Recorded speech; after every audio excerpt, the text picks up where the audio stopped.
Lore Master Jito here. I'm the librarian of Azeroth, and I'm bringing you the lore straight from the books. Today we're reading the first section of the Chronicle of Ages, written by chroniclers of the Broken Temple.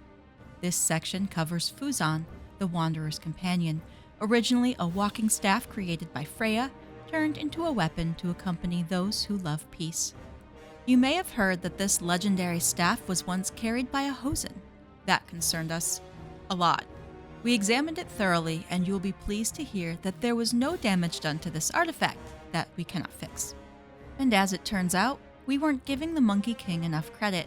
He is not the most reverent creature on Azeroth, but he has a healthy respect for this weapon. He even helped us understand its true power. Hozen has certainly been through a strange journey. Long ago, Keeper Freya sculpted an ethereal plane of existence, the Emerald Dream, to act as a guide for Azeroth's natural life. She crafted and planted one tree near the powerful energy of the Vale of Eternal Blossoms. It grew strong and tall, drinking deeply from the Vale's resonant power. More trees rose around it. Lush forests, both in the dream and in the waking world, sprang to life across the region. Keeper Freya named this tree Hozen and shaped one of its branches into a walking stick for her long journeys.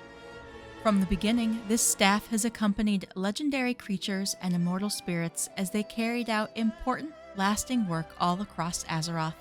It also fell into the possession of the Monkey King. That came later. In the early days of Azeroth's revival, natural life flourished strongly in the enclaves where the Keeper Freya did most of her intensive work. A small number of exceptional wild animals grew far beyond expectations, showing such remarkable power that they would soon be known as the Wild Gods. Each of these beings had a different personality, but Freya noticed that 4 in particular shared a deep commitment to peace and wisdom. These 4, a serpent, an ox, a crane, and a tiger, had gathered near the Vale of Eternal Blossoms.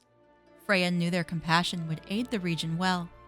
Indeed, they would be called the August Celestials by the inhabitants of Pandaria. One day, Freya came to the Celestials with concern in her heart. There was a great darkness in the north, she told them, and she believed a confrontation was near. She gave them her staff for safekeeping. "If I do not see you again, return this staff to Azeroth, to one of its children," she said.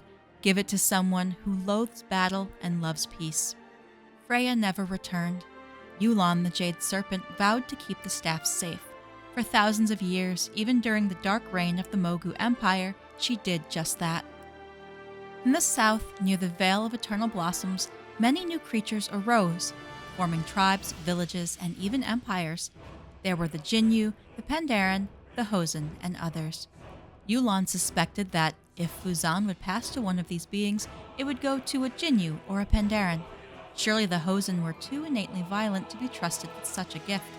They were often selfish and short-sighted, unable to work together long enough to build a proper civilization of their own.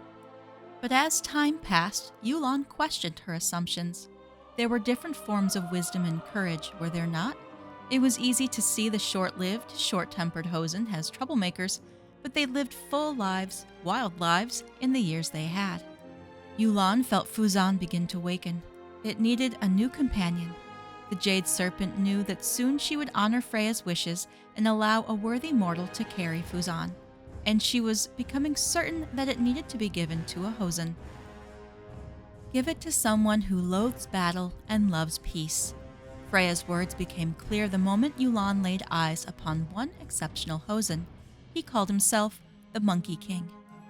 Long ago, only a few years before the War of the Ancients, he had become the leader of an ungovernable people. He had risen to power without spilling a single drop of blood.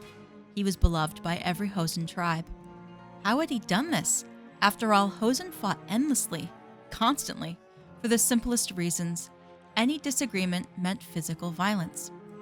The Monkey King knew this, so he told the Hozen tribes, "I am the Monkey King. Your tribe supports me with all its heart." That was all. When a single Hozen would question him, he would tell them that their tribe's leader had already agreed to it. No Hozen wanted to challenge their leader on a whim and be in a fight, so they declared, "You are the Monkey King." When the tribe leaders learned his name, all of their subjects were already calling him the Monkey King. They were confused, but they did not want to fight their people, so they did not challenge him either. The Monkey King's wild claim, his lie, eventually became true because nobody dared to disagree with it. Soon, tribal fighting had ceased. The Monkey King passed judgment on all disputes. The Hozen obeyed. The Jade Serpent could see the Monkey King's motivation. It was simple. He disliked the sight of blood. At the most fundamental level, this was a creature who loathed battle and loved peace, and from that, he had achieved what no other Hozen ever had. Yulan needed to know how deep the Monkey King's cleverness ran. She visited him in disguise. All the Monkey King saw was another Hozen, but this one did not call him king or bow before him. He demanded that she show respect. Instead, the newcomer asked him a riddle, telling him that a true king would have no trouble answering it. He snapped out the correct answer in seconds. She gave him another. He answered again. On and on they went for 3 days and 3 nights. The Monkey King grew enraged, but even in his anger, he continued to answer her questions. Yulan was convinced. Violence and tyranny were not in the Monkey King's nature, or he would have tried to shut her up with force long ago. She revealed her true form, which caused considerable chaos in that Hozen village, and presented him with Fuzan. The Jade Serpent told him the story of Freya and how the staff had come to be. Then she warned him. She sensed that, one day, his cleverness would not be enough to stop evil. When that day came, he would need to act decisively. The Monkey King did not believe her, but he did think the staff was very, very pretty. With Fuzan in his grasp, the Monkey King's authority over the Hozen became absolute. He could bend like a willow in the wind, avoiding any blow from a challenger to the throne. The staff was as light as a feather, and yet anyone who tried to steal it found they could not lift it an inch. It was his. No one else was allowed to wield it. But there was a serious problem with Fuzan. To look regal while carrying it, the Monkey King needed to use 2 hands. That meant he had no free hand for his most prized possession, a small keg that he always kept filled with brew. But that was easy to solve. The Monkey King had 2 metal bands added to the end of Fuzan and hung his keg from them. Luckily, the staff was not permanently damaged. The Monkey King became fast friends with a young Pandaren prince, Xiaohao. The day of Xiaohao's coronation, the new emperor learned that all of the land was at risk of being destroyed by the Burning Legion's first invasion of Azeroth. The Monkey King believed that Yulan's prophecy had come to pass. This was the day he needed to face evil directly. He declared that he would stay by Xiaohao's side until the end. But fate had other plans. A great ill wind roared from the east and carried the Monkey King far away. The Monkey King was blown into the lands of the Mantid. All of his cleverness counted for nothing there. He was helpless, about to die at their hands, when Xiaohao rescued him. The Monkey King was enraged, but the Mantid were not his enemy. Xiaohao reminded him that the Burning Legion was the true threat. And in the end, it was not violence that saved the peoples of Pandaria. Xiaohao released his spirit to the land, shrouding it in mist and protecting it from the destruction of the Sundering. The Monkey King went home and hurled Fuzan into a river in a fit of rage. His friend had vanished, and the Monkey King had seemingly failed Yulan's prophecy. Eventually, he went to the river to retrieve the staff, but only because those waters were sacred for a Jinyu tribe and they could not remove it themselves. It was too heavy. It still belonged to the Monkey King. After the Sundering, Pandaria was isolated from the rest of the world. The Emperor was gone. There would never be another. Some believed that all the other lands had been destroyed. Others wanted to explore the world beyond the mists, and a few wanted to claim Pandaria for themselves, with force. Not much had been written about this brief surge of would-be tyrants. Very few of Pandaria's denizens were harmed by any of them. Whether they were Mogu warlords, fringe Hozen tribes, or even brutal Yonggul raiders, none of them ever launched a true campaign of conquest. Before they could, they were always approached by a mysterious Hozen who would chatter endlessly about a hidden cache of artifacts that had granted him untold power. He could demonstrate miracles. No weapon could touch him, no matter how many combatants tried to attack him. It was very convincing. These ambitious, greedy beings would eagerly follow the Monkey King's directions. Sometimes they would walk off a cliff, sometimes they would find themselves ambushed by Shadowpan. In any case, their story always came to a quick end, and the Monkey King would stride away, Fuzan resting easily across his shoulders. The Monkey King had never had such fun. Turning evil beings into stumbling fools became his most cherished pastime for years. He saw it as his way of honoring his old friend Xiaohao, who now watched over the land but could no longer protect Pandaria's peoples directly. But just as Yulan had told him, his cleverness would one day not be enough to defeat evil. A Mogu despot called the Jade Warlord had followed the Monkey King's directions, traveling deep into a tomb beneath Kunlai. But rather than finding nothing, as the Hozen had expected, the Jade Warlord found an ancient cache of knowledge written by the Thunder King, Lei Shen. In the Warlord's hands, it would grant him terrible, awful power.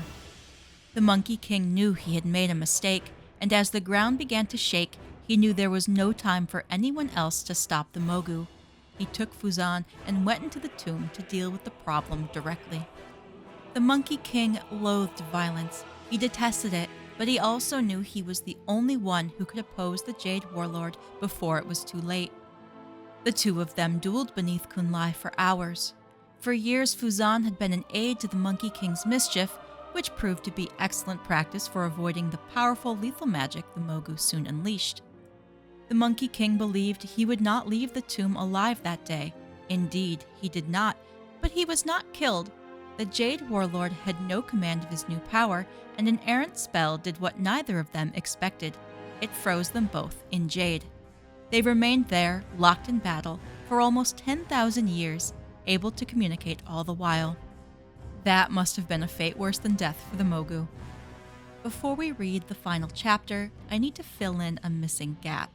After 10,000 years, the Monkey King was freed by the champions of the Alliance when they sought his help against the Horde. He is currently very much alive.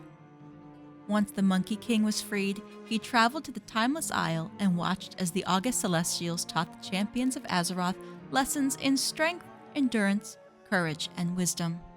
After some time had passed, the Monkey King sensed that his travels with Fuzan were nearing their end, so he traveled to the Temple of Yulan and passed the staff back into her care so that one day it can again be given up to another who is worthy to wield it. He was even happy to hear that it would soon be carried into battle again. And that was Fuzan, the Wanderer's Companion, from the Chronicle of Ages in the Monk Order Hall. Let me know your thoughts on the lore we uncovered today in the comments below. If you're craving more lore, here's a few recommendations from the collection to browse. If you like this video, be sure to subscribe to activate your library card and check out more books with me, the Librarian of Azeroth. Thanks for watching.